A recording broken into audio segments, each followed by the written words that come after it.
எல்லையோர காவல். ஒரு ஊரின் எல்லையில் ஒரு பழைய வேப்பமரத்தின் அடியில் வெறும் கல் மட்டுமே தெய்வமாக இருந்தது. ஊர் மக்கள் அதை எல்லை சாமி என்று அழைத்தனர். அந்த ஊருக்கு புதிதாக வந்த ஒரு அதிகாரி, என்ன இது, ஒரு கல்லுக்கு போய் இவ்வளவு பயப்படுகிறீர்கள் என்று கிண்டல் செய்தார்.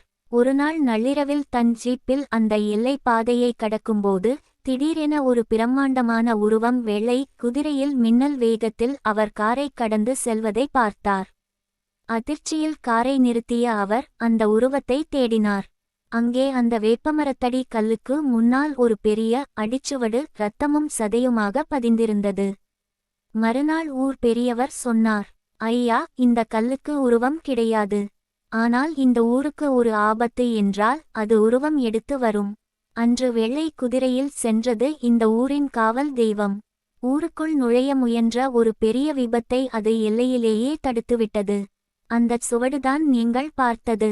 அதிகாரிக்கு அப்போதுதான் புரிந்தது, ஆன்மீகம் என்பது சிலைகளில் இல்லை, அந்த மண்ணை காக்கும் நம்பிக்கையில் இருக்கிறது என்று. இது போன்ற வீடியோக்களை பார்ப்பதற்கு தொடர்ந்து இணைந்திருங்கள். நன்றி.